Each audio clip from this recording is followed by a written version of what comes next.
All right. Hey, my friends, and welcome to this episode where we're going to talk about how to use mindfulness for OCD and anxiety recovery.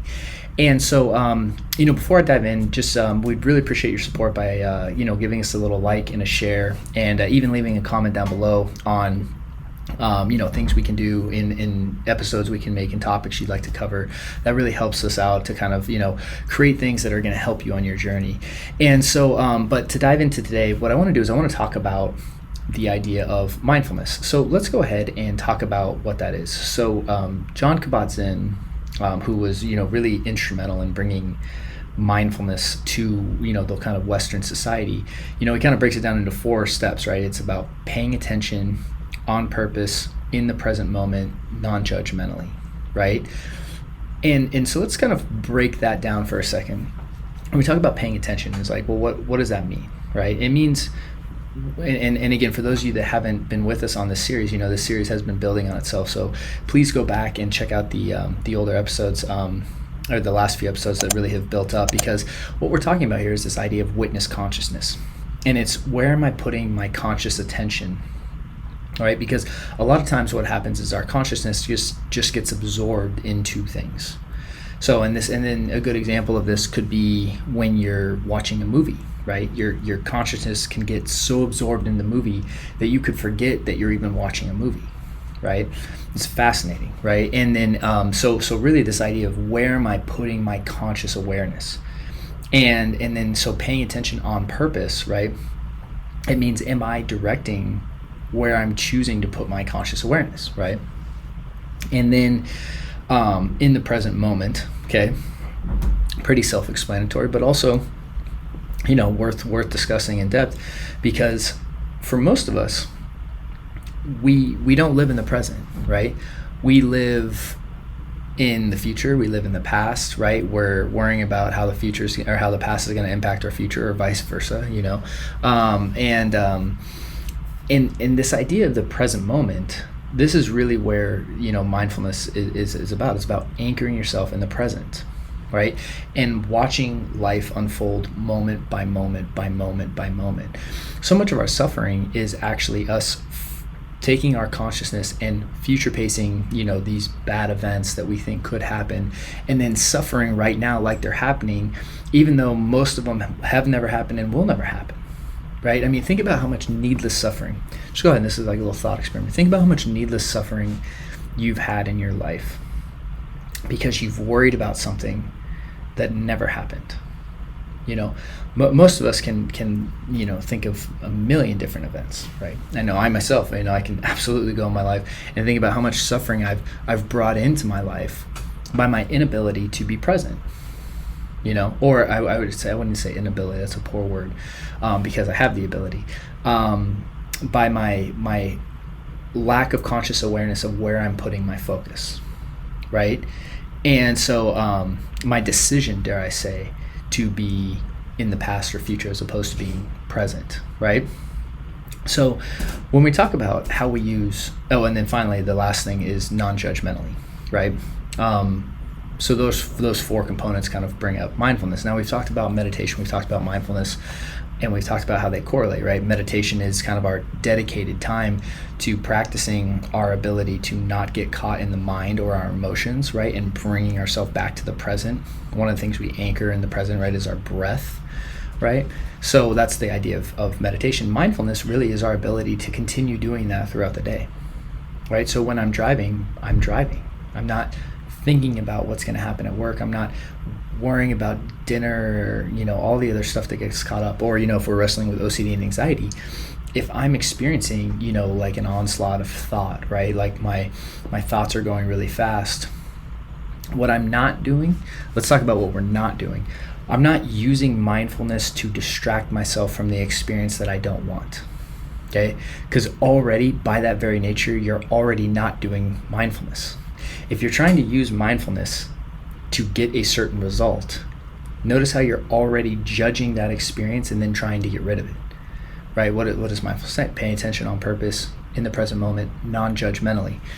So for many of us, the reason that our intrusive thoughts by their very nature, right, one of the things that's interesting about intrusive thoughts is the reason they're intrusive is because we judge them, right?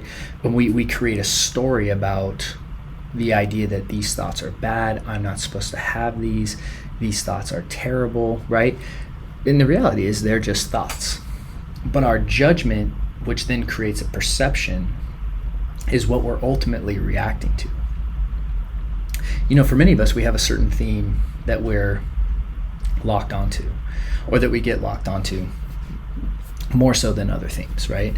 So many people who wrestle with OCD and anxiety generally have something that causes them more anxiety than most other things, right? So that could be driving, it could be flying, it could be contamination, it could be intrusive, harmful thoughts, sexual thoughts about their religion, fill in the blank, right? Body image issues. The list goes on and on, right? But something is their primary focus. And the reason that thought bothers them more than other thoughts has nothing to do with the content of that thought, but their story and belief structure that they then build around that one theme. And the more and more you reinforce it behaviorally, the more and more that cycle builds, right? So when we talk about how we use mindfulness for OCD and anxiety recovery, what a lot of people do is they try to jam mindfulness to get the result that they want. This is a huge trap that people fall in, right? Huge trap. I myself fell into it, right? Because when you're first going into the idea of OCD and anxiety recovery, what you need to understand is that you go in with the perceived idea that you know what recovery is, and it's usually the absence of one or two things. It's the absence of the thoughts you don't like, or it's the absence of the feelings that you don't like. But by that very nature, you don't like them, which means you judge them, which means that you aren't actually allowing yourself to be mindful. So you see how paradoxical this is, right? It's like, and that's the thing I've learned about this recovery process, is it's one great big paradox, right? If I'm trying to use mindfulness and be non-judgmental about intrusive thoughts, right, which that's part of mindfulness, but I'm using it to get rid of those thoughts, I'm already judging them, therefore I'm already not being mindful. Mindfulness is my ability to coexist with those thoughts and to allow them to be there, and then to ultimately allow them to be there and experience them for however long they're there, and allow them to pass when they're ready to pass. Now, when we understand that, right, what happens is that then we're able to change our perception and our reactiveness to that thought. And so when we're using mindfulness, what we're really doing is allowing thoughts and feelings to surface at their leisure, not trying to control. Because again, if we don't judge them as bad, then we don't need to do anything about them to get rid of them. And then what's paradoxical is we're not using mindfulness to get rid of thoughts. We are being mindful, which ultimately allows things to surface and pass in a much more natural way. So hopefully that makes sense. I know that's kind of like a lot to unpack there, but I thought it's worth talking about, because it's like, and we can talk a lot about what recovery is and what recovery isn't, because I think that goes into how we use the tools, right? What that really means. So hopefully you found this episode helpful, and then as we continue, what I'm going to talk about next in the next episode is how we use meditation and anxiety for intrusive thoughts specifically. And I really want to go into that because I think that's worth exploring deeper. But if you found this episode helpful, we really appreciate if you would show your support again by liking and subscribing, and also sharing if you can on your social platforms. It's really helpful for us. We also have some additional resources down in the links right below, where you can go over and look at additional free training we have over at restoredminds.com, free downloads, as well as our programs that are here to help you on your journey. Again, they're all meant to be able for you to consume right where you are, and that's why we created them the way we created them. So thank you so much for hanging out today, guys, and I look forward to seeing you on the next episode. Take care. Hey there, Matt here, and thank you for watching that video. And if you're struggling with stress and anxiety, I just want to let you know that I have a free 7-minute meditation that I'd like to give to you. You can just click the link right down in the notes to get instant access, and we'd really appreciate your support by liking and subscribing to our channel. Thanks again for watching, and I hope to see you soon.